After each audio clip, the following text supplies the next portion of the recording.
Hello and welcome. This is Japan, and we're going to do an interesting video here. I've been having this idea for a while now to do these videos ahead of the PLE of trying to predict what the card is going to be and maybe the results just if I can right off the bat. But Crown Jewel seems to be a little bit more solid of a card already than other events. So this one will be a little bit more difficult and easy at the same time because I think 2 out of the 5 matches we already know if there's 5. I'm going to predict 6 just because I think the Saudi events normally get 6, and I might be wrong with it, but we're just going to go with it. So let's go off what we know. Gunther versus Cody Rhodes for the Crown Jewel title. Interesting concept. I'm still not 100% on board with it. I've talked to like multiple people, like either through the community or at work, and people go back and forth and make me kind of like change my mind because there is cool things about it. I think having champion versus champion always is an interesting concept, but you also got to worry about like somebody's going to look bad. And I think on the men's case, this actually, the story that they're building around everything else actually works out here. So obviously, this is how I feel is going to happen. And I feel like Gunther wins. Gunther wins by KO coming down and costing Cody the match. And then when Gunther wins, then Goldberg's music hits and we'll pull Goldberg versus Gunther at the next PLE. That is my prediction for the match itself and for what's going to happen. Obviously, we know the match is going to happen, and I think that's kind of what's going to be what they're going to go for. I feel like they're kind of going with the Goldberg thing. I'm fine with it. I feel like it doesn't really matter. It's just one of those like feathers for Gunther to put in his title reign. I'm not upset with it at all. A lot of people didn't like that idea, but it's Goldberg. If it's a legend, they want to do it. I'm not a Goldberg fan. I don't care. I could care less, but I feel like it's a good middle rivalry thing that has more build up than a lot of the rivalries we've seen for titles this year. So, yeah, I don't think that's going to be anything crazy. That's my prediction for the match. Nothing too crazy, but overall, I think it will be something that furthers the storyline for Survivor Series. Next up, we will have the women's crown jewel match, which is Liv Morgan versus Nia Jax. This one seems like it could be interesting. I think the obvious thing would be Tiffany cashing in on Nia here, even though it feels like she would cash in on Liv. I feel like she cashes in on Liv. They end up putting a lot more issues with stories that they have. Obviously, Rhea could have a chance to be in here and cost her the match, but again, it wouldn't make a lot of sense for Rhea to cost her the match because if the championship goes to Tiffany Stratton, then she'll be further away from it. And I don't think that's what they're going to go for. So I think the match is where Tiffany cashes in and wins. I think she cashes in on Nia after Nia gets destroyed by Liv. So I think Liv wins the title, gets the crown jewel title to just further her trying to be a better champion. And I think Nia does. I just don't like. I don't see Nia and Gunther both winning King of the Ring and Queen of the Ring, and then also winning the Crown Jewel title. Like one of them, it has to be like a flip flop of one of them.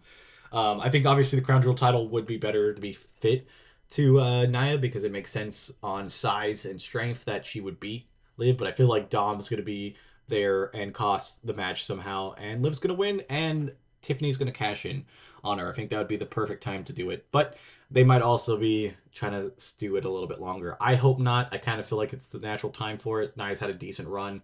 Her getting pinned by Naomi is kind of a red flag that they seem to be pulling the plug on this. So, yeah, that's what I'm going to go with.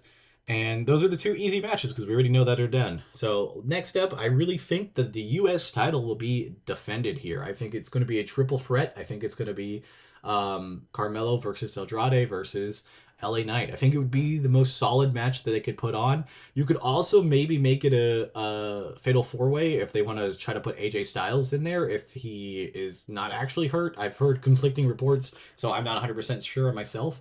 But if that's the case, that a fatal four-way would absolutely cook, and that would probably be one of the best matches of the year. It's pretty sad when like LA Knight's probably the worst wrestler there, and he's still not that bad. So like this seems pretty cool. That's what my prediction is a fatal four-way or a triple threat. I definitely think it's going to be at least 3 men in there, so they have an ability that LA Knight can win, and it'll be okay. There's very good possibility that's what we're gonna get.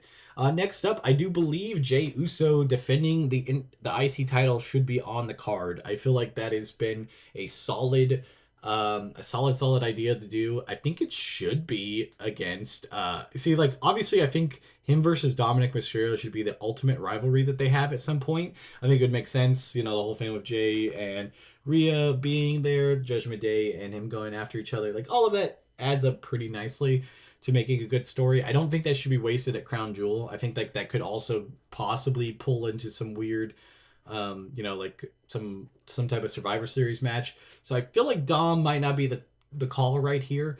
I think we get another rematch between him and Braun Breaker. I think that's where they're kind of going with it. There could possibly that a rematch happens on a Raw between here and then, but I really do believe that Crown Jewel would be the better go. I think they should, you know, set up the rivalry like next Raw, the Raw after that, to being that Braun Breaker wants the rematch. Adam Pearce says he has to face somebody for the rematch, throw some random person in there, maybe like Kofi or somebody else that, you know, is a pretty solid wrestler, have a good match and kind of get past it, and then have they face each other at Crown Jewel. I think that would be the best option for the storyline and for the card itself.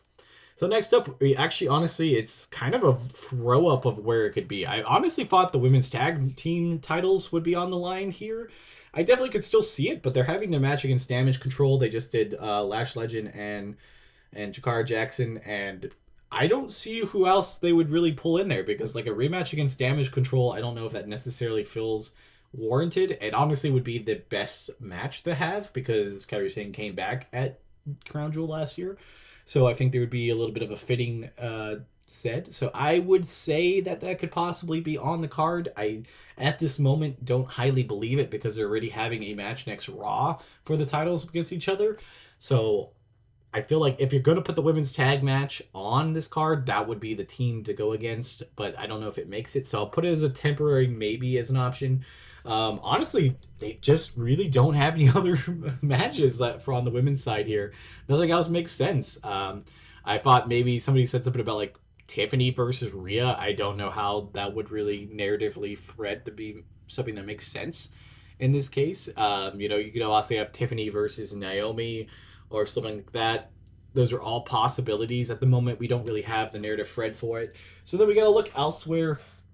Honestly, I only other fit I kind of really see is Seth Rollins versus Bronson Reed. I think that should be on the card. I think that should be the opening match. I think it would cook. I think Bronson Reed's definitely put in some work. This was supposed to be the match at Perth last year at not the Royal Rumble, the Elimination Chamber, but Bronson Reed got COVID, I think is what happened. Or no, that was when he got hurt. That was when Rollins got hurt, and they were limited in his time so he could make it to WrestleMania. So that being said, that's what I would say is where to put it. You know, I think you put that match on this card. I think it stands alone as a good enough rivalry to put on the card, and I think it works out because they'll have some time to cook it up.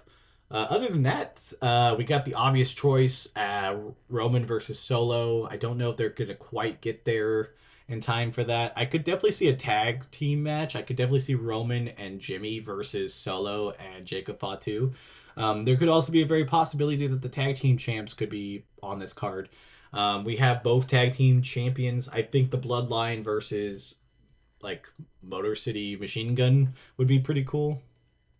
God, is that even how you say it? I haven't even like got them in there to know for sure that's how you say their name or that's what they're gonna go with. So I think that would be kind of interesting. I think the men's tag team definitely could be on here. On the Raw side of things with the Judgment Day, unless it's Damian Priest and somebody else that comes together with him, like Sami Zayn, maybe. I don't even know. That doesn't even make a lot of sense. I don't really see the Judgment Day defending it either. So, yeah, that would be my card. My card at the moment, obviously, is the two titles we had, the US and IC titles. And I honestly, if you're not going to put the women's tag team match on there, I think you put Seth Rollins and Bronson Reed, and you put, if you're going to use Roman, you put Roman and Jimmy versus either the tag team champions, which you would have to put the tag teams on the line, or Solo and Jacob, and that could also be fun. I could also possibly see that they try to do a six-man tag team and make Jimmy and Roman figure out to find a third member, and that could be a really cool process, but I think we don't have enough time for that to cook, but you never know. We got like about 2-3 weeks, so there's a possibility. But those are the 6 matches, I believe. Tell me what you guys think, and I'll see you guys next time. Bye, guys.